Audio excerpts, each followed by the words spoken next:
Sebastian Fundora versus Brian Mendoza. 12 rounds over in California. I think this is for Fundora's interim light middleweight title, if I remember correctly. It should be a good one. Pretty good undercard as well. Let's get into it, man. Let's start with the towering inferno. Sebastian Fundora, 20 wins, 1 draw, 13 wins by way of knockout. Fundora is a tough night for anybody, flat out, whether he's at 154 or he decides to move up. And I'm not sure how he even makes 154 pounds with his frame, honestly, but he's a tough night because of the way God created him. 6'5" with an 80-inch reach, and he's got good solid power. But 6'5", man, that's like heavyweight talks, right? So there are some benefits and strengths that he'll have right out of the gate against any opponent, unless you're a Deontay Wilder or Tyson Fury, those taller guys. Let me get a little bit more personal on that level and give a little bit more context to my point, right? One of the questions people always ask me all the time, right, when we talk about track and field is, what is it like racing against Usain Bolt and some of the strengths that he has? And for those that don't know, Usain Bolt is about 6'5", right? 6'5", 6'6". On paper, it says like 6'3", 6'4", but no, the guy is like 6'5", 6'6". And limitations, he's not the best starter. He doesn't have to be a great starter, but when you're that size, starting isn't necessarily going to be your strength. But when he gets started running in his cadence, in his stride pattern, and really starts to stretch us out, that 6'5" frame, and he's in peak form, you're not going to beat him. Right, you're just not going to beat the guy. I think I might be able to get him to 50 meters, but to 100 meters, that ratio slowly starts to go. Fundora isn't the best starter, but once he gets going and once he gets confident, he's a tough man to beat because he doesn't go away, right? And with his reach, he can trick you because he might not be as close as you think, but the reach says otherwise when you feel a jab coming your way, right? I wasn't a believer of Fundora like that until I saw his performance against Erickson Lubin. I wasn't doubting his physical skills nor his talent. Some of the combinations that he was putting forward against Erickson Lubin, I was like, oh yeah, no, man, this guy's got like it. But I needed to see him in a fight that his will and his heart was on the forefront. When he fought Erickson Lubin, he got the knockdown, right, in the second round. The amount of connectivity that he was having that night, especially early on, it looked like a knockdown was going to be inevitable for him. But then he gets dropped in the 7th round, and now we get to see how he responds. Everybody wants to be a champion, right? But you need those adversity moments, and boy, did he ever respond.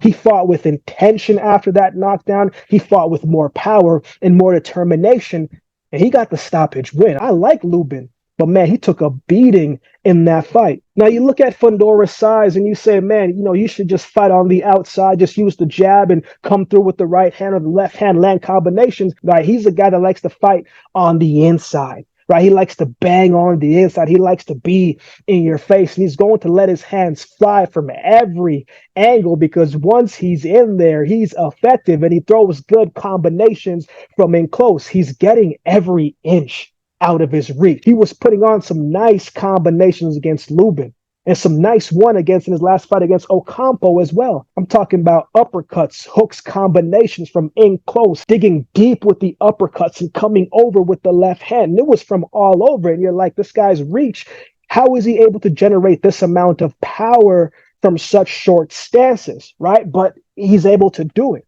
And he's quicker than he looks. The thing with Fundora, man, is you are going to have to get him. You know what I'm saying? You have to make up in your mind that he's going to get his, but you got to make sure that you got to get yours, right? In his last fight against Ocampo, I wouldn't say it was a great performance from him, right? But coming off a all-out war against Erickson Lubin, sometimes you don't perform as well. It doesn't mean it wasn't a good performance, right? But Ocampo landed some good shots from in close, but his work rate just wasn't enough to get the win, right? When you fight Fundora, you have to hit the target. A lot of guys come in trying to headhunt, trying to knock the head clean off, right? But man, when you're 6'5" and when he's right there, you got to hit what's in front of you, right? You have to hit the target.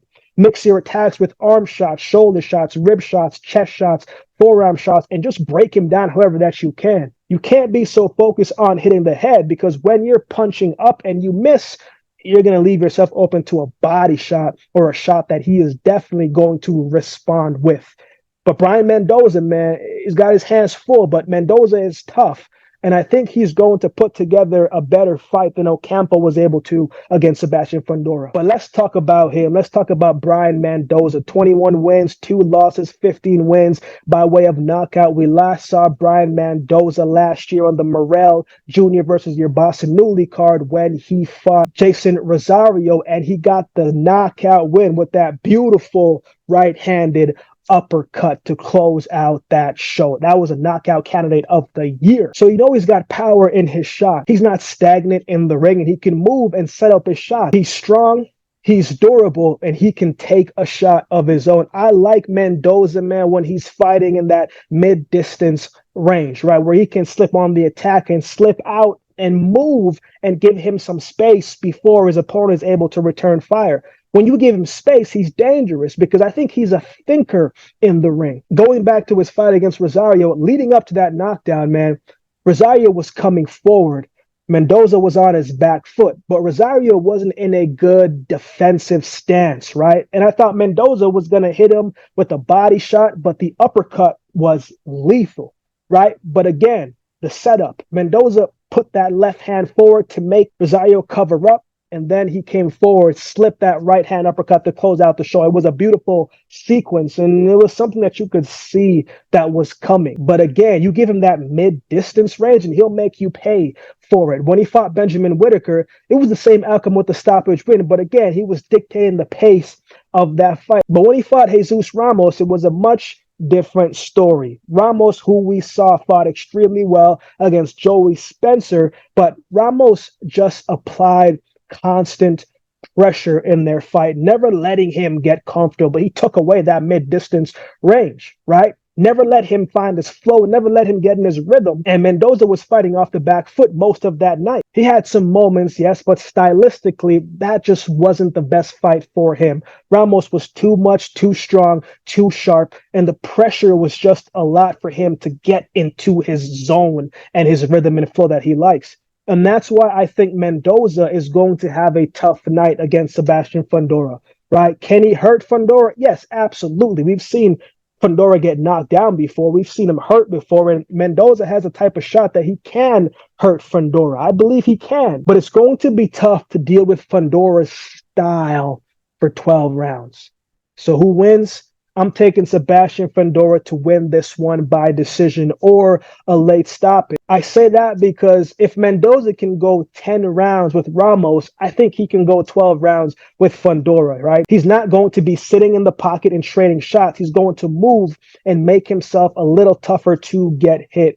But I don't think he's going to be able to stay out of Fundora's reach for 12 rounds. And I don't think he's going to have as much success with landing his shots and his combinations as I do believe the towering inferno Sebastian Fundora will. I like both guys. I think it's going to be a very good matchup, but I'm taking Fundora to win this one by decision.